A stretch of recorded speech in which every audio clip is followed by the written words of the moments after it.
नमस्ते सम्पूर्ण साथीहरुमा म अमृत गोतामे तथा यामी कम्प्युटर इन्स्टिट्युट युट्युब च्यानल बुटवलको तर्फदेखि साथीहरु तपाईहरुलाई यो भन्दा अघिल्लो भिडियोहरुमा मैले यो एडोब फोटोशपसँग सम्बन्धित केही टुलहरुको बारेमा जानकारी गराएको थिएँ। ती सबै भिडियोहरु मैले एउटा प्लेलिस्ट बनाएर राखिदिएको छु। त्यसमा तपाईहरुले पार्ट 1 देखि लिएर अन्तिमसम्मको भिडियोहरु तपाईहरुले त्यो प्लेलिस्ट खोलेर हेर्न सक्नुहुनेछ। र त्यसै क्रममा आज पनि म यो फोटोशपको टुलहरु मध्येको यो विशेष गरी यो जुम टुल र ह्यान्ड टुल सँग सम्बन्धित केही जानकारीहरु यो भिडियोमा म गराउन गइरहेको छु। कृपया भिडियोलाई चाहिँ सुरुदेखि अन्तिमसम्म हेर्नु होला र तपाईहरुलाई समस्या भयो भने अवश्य पनि कमेन्ट गर्नु होला भन्दै फोटोशपको स्क्रिन तर्फ तपाईहरुलाई लैजान चाहन्छु। साथीहरु मैले यहाँ एडोब फोटोशप CS3 भर्जन मैले खोलेको छु र अहिले मैले यहाँ कुनै पनि अब न्यू इमेज बनाएको छैन र न्यू इमेज बनाउँछु।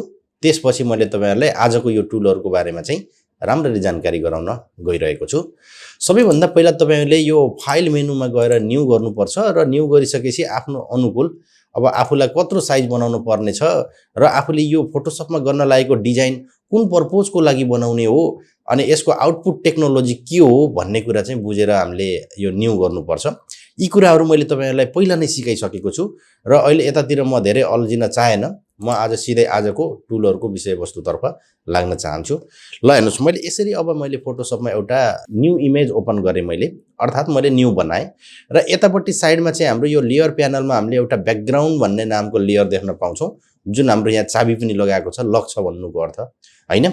अनि यतापट्टि हाम्रा टुल्सहरु छन् र यो भन्दा यी माथिका टुल्सहरु त मैले तपाईहरुलाई पहिल्यै जानकारी गराएको छु र आजको यो भिडियोमा मैले चाहिँ तपाईहरुलाई यो जुम टुल र ह्यान्ड टुलको बारेमा चाहिँ राम्रोसँग जानकारी गराउँछु। त्यसको लागि चाहिँ भिडियोलाई सुरुदेखि अन्तिमसम्म चाहिँ हेरिरहनु होला। साथीहरु, सबैभन्दा पहिला हामीले यहाँ काम गर्नको लागि मुभ टुल ल्याउँछौं र मुभ टुल लिइसकेपछि हामीले गर्न खोजेको काम के हो त्यो हामी यहाँ हामी प्लेस गर्छौं। प्लेस गरिसकेपछि अब हामीलाई कुनै इमेज चाहिएको होला अथवा कुनै अब टेक्स्टहरु चाहिएको होला हैन, अब जे चाहिएछ त्यो गर्छौं। यसरी हामीले यो लेयरहरु यहाँ प्लेस गरिसकेपछि यो डिफल्टमा चाहिँ हाम्रो यो स्मार्ट अब्जेक्ट लेयरमा चाहिँ कन्भर्ट हुन्छ र यसलाई चाहिँ हामीले राइट क्लिक गरेर रास्टराइज गर्यो भने यो रास्टराइज लेयर तर्फ जान्छ। यस्तै गरी आफुलाई अब जुन अब काम गर्नुपर्ने छ यहाँबाट हामी प्लेस गर्दै ल्याउँदै राख्दै काम गर्न सक्छौं। ठीक छ हैन। यो सम्म त तपाईहरुले अब यो भन्दा अगाडिका भिडियोहरु हेर्नु भएको छ भने पक्कै पनि गर्न सक्नुहुन्छ। यी कुराहरु मैले राम्रोसँग तपाईहरुलाई यो भन्दा अगाडिको भिडियोमा सिकाएको छु हैन। अब हामीले यसरी यो डिजाइन गर्दै जाँदा अहिले हेर्नुस् यो कति छ हाम्रो, यो अहिले हाम्रो इमेज साइजमा गएर हेर्ने हो भने 6 इन्च यसको विड्थ छ र 4 इन्च हाइट छ। रिजोल्युसनको कुरा गर्ने हो भने 200 छ भनी हाम्रो यो 6 इन्चको हामीले यहाँ डिजाइन गरे पनि देखिने यही स्क्रिन भित्रै हो र मानौ हामीले यहाँ 6 फिटको हामीले डिजाइन गरे पनि देखिने त यसै भित्रै हो हैन। अब यो फरक केले पार्छ भन्दा यसको जुमिङ स्केलिङले फरक पार्छ। अहिले हामीले 6 इन्च विड्थमा गर्दा अहिले हाम्रो यहाँ यो 50.10% को जुमिङ छ। यदि हामीले यसैलाई अब हामीले 6 फिटको बनाएको भए पनि यहाँ अब 2-3% मात्र यसको जुमिङ स्केलिङ हुन्थ्यो। फरक यति हो कि देखिन यसै भित्र देखिने हो तर अब फरक चाहिँ यो जुमिङ स्केलले पारिरहेको हुन्छ। त्यसो हुँदा अब हामीले ठुलो डिजाइन गर्दाखेरि यसको पूरा भागहरु हेर्न पर्यो। ल हेर्नुस्, यसरी हामीले यो जुम गरियो नि हैन, यसरी यो जुम गरिसकेपछि त अब पुरै स्क्रिन भित्र त देखिन त सम्भव हुँदैन।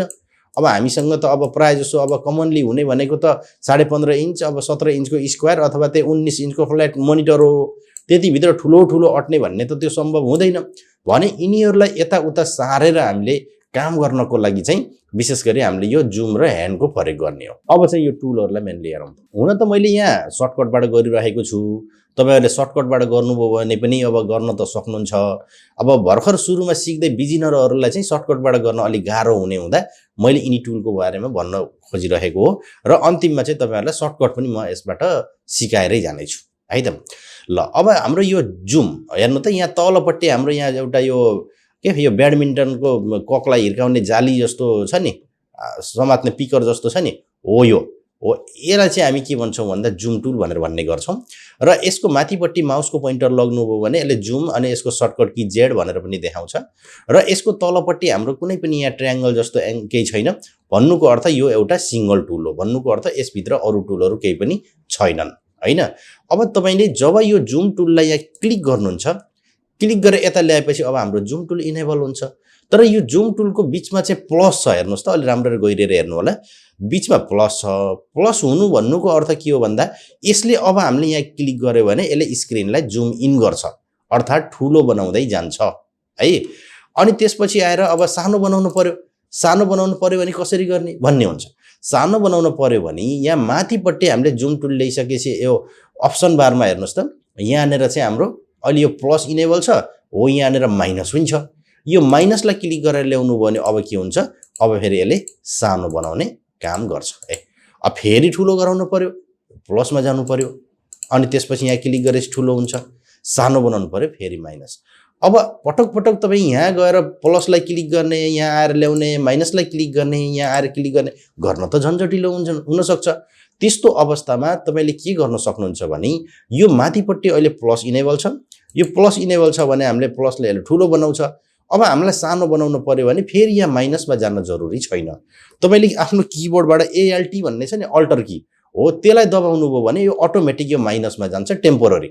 यसरी अब यो सानो भयो, जति सानो बनाउनु छ बनाउने, त्यसपछि अल्ट छोडिदिनुहोस्, फेरि यो आफ्नै प्लस पोजिसनमै आउँछ। यसरी हामीले अल्टरनेटमा युज गर्न सकिन्छ। चाहे यो जुम टुल प्लसमा एक्टिभ होस्, चाहे माइनसमा एक्टिभ होस्। प्लसमा एक्टिभ छ भने अल्ट दबाए माइनस हुन्छ हैन, अनि त्यसपछि आएर माइनसमा एक्टिभ छ भने यसले त सानो बनाउँछ भने अल्ट दबाएपछि के हुन्छ, यो फेरि प्लस हुन जान्छ। बुझ्नुहुन्छ? यसरी चाहिँ हामीले यो अल्टरनेटमा चाहिँ यसलाई युज गर्न सक्छौँ, एउटै टुल लिएर किबोर्डको सर्टकट प्रयोग गरेर है त। यसरी चाहिँ अब यो सानो भएछ, अल्ट दबाइदिनुहोस्, अब यो ठुलो हुन थाल्छ। ठिक छ, ल यो भयो हाम्रो जुम टुलको कुरा। र यतापट्टि चाहिँ अब रिसाइज विन्डोज टु फिट भनेको छ, यिनलाई चाहिँ सकेसम्म अन नगर्नु होला। अनि जुम अल विन्डोज भनेको छ, अल विन्डोज भनेको सबै विन्डोजलाई जुम गर्ने भन्न खोजेको, यिनी चाहिँ नगर्ने, किनकि अब हामीले मेनुअल एउटामा मात्रै काम गर्ने हो, त्यसो गर्दा त्यो नचलाउने। एक्चुअल पिक्सल भनेको यसलाई क्लिक गर्ने बित्तिकै हेर्नु त, हो यहाँनिर 100% भयो। अनि फिट स्क्रिन भनेको अहिले स्क्रिनमा फिट छैन, यो त तलमाथि गएको छ। यहाँ हेर्नुहोस्, भर्टिकल स्क्रल बार पनि आयो, तल होरिजेन्टल स्क्रल बार पनि आयो भने यसलाई यहाँ फिट स्क्रिन गर्नु भने ठ्याक्कै यो स्क्रिनमा चाहिँ यो फिट हुन्छ। तर जुमिङ चाहिँ कति भयो भन्दा 72.1% मा आयो। यो फिट स्क्रिन भन्ने भयो। प्रिन्ट साइज भनेको फेरि अब हाम्रो पेपरमा छापिँदाखेरिको देखिने भन्न खोजेको यो यस्तो देखिन्छ। तर कहिले पनि स्क्रिनमा देखाएर क्लाइन्टलाई चाहिँ यो यत्रो साइज आउँछ भनेर कहिले पनि भन्ने काम नगर्नु होला, किनकि अब यो ग्राफिक्समा चाहिँ अलि झन्झटिलो कामहरू हुन्छ। त्यसो गर्दाखेरि यसलाई चाहिँ जहिले पनि पेपरमा बरु सानो टुक्रोमा भए पनि एक्चुअल साइजमा प्रिन्ट निकालेर देखाउने काम गर्नु होला। स्क्रिनमा देखाएर यो एक्चुअल हो, यो 100% हो भनेर त्यसरी देखाउने काम चाहिँ कहिले पनि क्लाइन्टलाई नगर्नु होला। त्यसरी चाहिँ पछि फेरि समस्या आउन सक्छ। अनि अर्को कुरा, हाम्रो यो जुममा तपाईँ अब माथिपट्टि कुनै पनि यहाँ टुलहरूमा काम गर्दै हुनुहुन्छ, एक्कासी तपाईँ जुममा एक्टिभ हुनु पर्यो भने एउटा माउसको पोइन्टर लगेर यहाँ जुमलाई क्लिक गरेर ठुलो सानो गर्ने त छँदैछ हैन। यदि तपाईँले सर्टकटबाट प्रयोग गर्न चाहनुहुन्छ भने यहाँ चाहे जुनसुकै टुल होस्, तर यो टेक्स्ट टुल बाहेक है, टेक्स्ट टुल भयो भने फेरि त्यहाँ हामीले टाइप हुन थाल्छ। टेक्स्ट टुल बाहेक अरू जुनसुकै टुल ल्याउनु भएको छ र तपाईँ अब जुममा अब रिडाइरेक्ट गर्नु पर्यो भने त्यति बेला तपाईँले चाहिँ किबोर्डबाट सर्टकट जेड की दबाउनु हो भने हेर्नु त यो अटोमेटिक यहाँ जुममा आयो। त्यसपछि अब तपाईँले सानो गराउने, ठुलो बनाउने जे पनि गर्न सक्नुहुनेछ हैन। ल यो त भयो अब हाम्रो जुम टुलको कुरा। अब हामी जाउँ ह्यान्ड टुलतिर।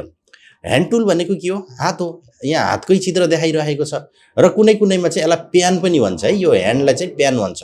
यो कोरल ड्र सफ्टवेयर तपाईँले चलाउनुहुन्छ भने चाहिँ यसलाई चाहिँ प्यान भन्छ, ह्यान्ड भन्दैन।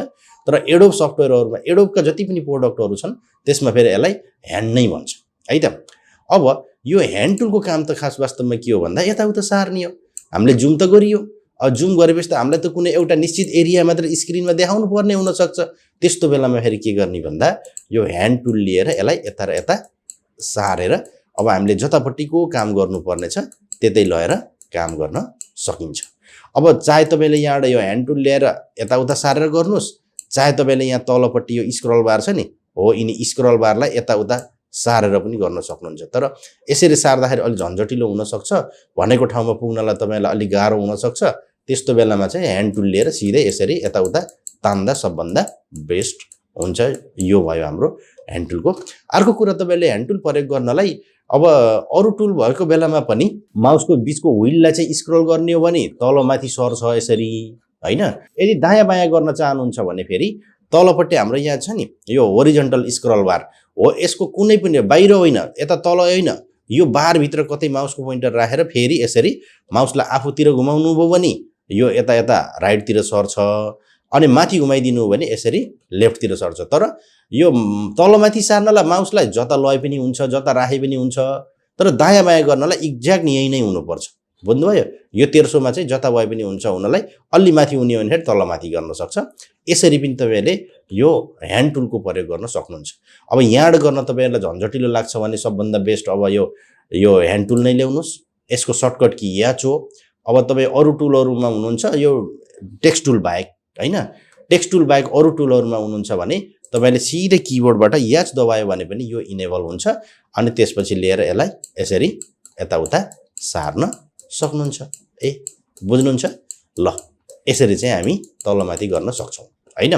यिनी टुलको खास काम यही हो। अब यो त भयो हामी डाइरेक्ट यो टुलबाट गर्ने काम। अब मानिलिउँ तपाईँ यसलाई सर्टकटबाट गर्न चाहनुहुन्छ भने कसरी गर्ने त भन्दा, सर्टकटबाट अब तपाईँले गर्न चाहनुहुन्छ भने अब यसलाई सानो ठुलो गर्न पर्यो, र अहिले हामी केमा छौँ? मुभ टुलमा छौँ। सानो ठुलो गर्न पर्यो भने किबोर्डबाट अल्ट दबाउनुहोस्। अल्ट दबाएपछि माउसलाई आफूतिर घुमाउनुहोस्, यसले सानो बनाउँदै लैजान्छ। अनि अल्ट दबाएको दबाई यसलाई माथितिर घुमाउनुहोस्, यसले ठुलो बनाउँदै लैजान्छ। यसरी पनि हामी जुम गर्न सकिन्छ यो जुम टुलमा नआइकन पनि। र अलिकति एक्सपर्टहरूले यही गरेरै गर्नुहुन्छ, मैले पनि यही गरेरै गर्छु। तपाईँहरू भर्खर बिजिनरहरूले यताबाट गरे पनि हुन्छ। अलिकति एक्सपिरियन्स राम्रो हुँदै गएपछि तपाईँहरूले पनि फेरि यही अल्ट दबाएर माउस आफूतिर घुमाउँदा सानो बनाउँछ, अल्ट दबाएर माथितिर घुमाउँदा ठुलो गराउँछ होइन। यो त भयो जुमको कुरा। फेरि ह्यान्ड टुललाई पनि अब तपाईँले सर्टकटमा युज गर्नु पर्यो। यो ह्यान्ड टुल नलिकन भने कसरी गर्ने भन्दा एकदम इजी छ, त्यसमा पनि केही गाह्रो कुरा छैन। किबोर्डमा एउटा हाम्रो लामो स्पेस बार छ नि तलपट्टि होइन, यो दुईटा अल्टको बिचमा भएको लामोलाई चाहिँ हामी स्पेस बार भनेर भन्ने गर्छौँ। अब यो टेक्स्ट टुल बाहेक है, फेरि टेक्स्ट टुलमा चाहिँ होइन, टेक्स्ट टुल बाहेक अरू जुनसुकै टुल भएको बेलामा पनि तपाईँले त्यो स्पेस बार दबाउने बित्तिकै अटोमेटिक त्यहाँ ह्यान्ड इनेबल हुन्छ। यसरी अब यसलाई कता कता पोजिसन मिलाउनु पर्ने छ त्यो मिलाउनुहोस् होइन। अनि त्यसपछि त्यहाँ मिलेर पोजिसन आफ्नो स्क्रिनमा अब आफूले जहाँको काम गर्न चाहेको छ त्यहाँ आएपछि त्यो स्पेस बार छोडिदिनुहोस्। जुन टुल एक्टिभ थियो त्यही टुलमा नै अटोमेटिक त्यसैमै फर्किन्छ। यसरी पनि हामीले यो जुम र ह्यान्ड टुलको सर्टकट माध्यमबाट प्रयोग गर्न सक्छौँ। अब तपाईँहरूलाई कताबाट सजिलो हुन्छ अनि त्यतैबाट गर्नु होला। साथीहरू तपाईँहरूलाई यो भिडियो कस्तो लाग्यो?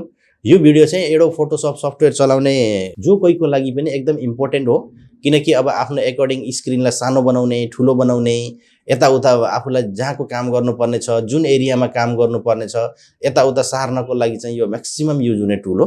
त्यसो हुँदाखेरि यसलाई कतिको बुझ्नुभयो, कति बुझ्नु भएन, अब जति बुझ्नु भएको छ कमेन्ट गरेर मलाई जानकारी गराउन पनि सक्नुहुनेछ।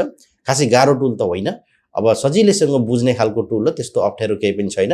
यदि नबुझेको भए पर तल कमेन्ट गर्नु होला, अनि म चाहिँ राम्रोसँग तपाईहरुलाई बुझाइदिने कोसिस अवश्य नै गर्नेछु। तपाईहरुलाई मैले अर्को कुरा के पनि जानकारी गराउन चाहन्छु भने तपाईहरुले अहिलेसम्म मेरो यो भिडियोहरु कति हेर्नुभयो, हेर्नु भएन, एडोब फोटोसपसँग सम्बन्धित अब कति सिक्नुभयो, कति सिक्नु भएन, त्यो कुरा पनि जानकारी गराउनु होला। यदि तपाईहरु भर्खर पहिलो पटक अब मेरो च्यानलमा आउनु भएको छ, यो भन्दा अगाडिपट्टि अरु भिडियो हेर्नु भएको छैन भने तपाईहरुले अरु भिडियो पनि कर्मशीसँग हेर्नु भने धेरै कुरा अवश्य पनि सिक्नु हुनेछ। अनि च्यानलमा पहिलो पटक आउनु भएको छ, यो भन्दा पहिला आउनु भएको छैन, अथवा यो भन्दा पहिलाका मेरा भिडियोहरु हेरिरहनु भएको छ, च्यानललाई सब्स्क्राइब गर्नु भएको छैन भने प्लिज सब्स्क्राइब क्लिक गरेर नजिकै कोखामा रहेको यो बेल आइकनलाई क्लिक गरी अल भन्ने अप्सनलाई पनि क्लिक गर्नु होला, ताकि मैले राख्ने नयाँ नयाँ भिडियोहरु तपाईहरुलाई अटोमेटिक नोटिफिकेसन मात्र आउनेछ भन्दै आजको यो भिडियोबाट म बिदा हुन चाहन्छु। धन्यवाद, नमस्कार।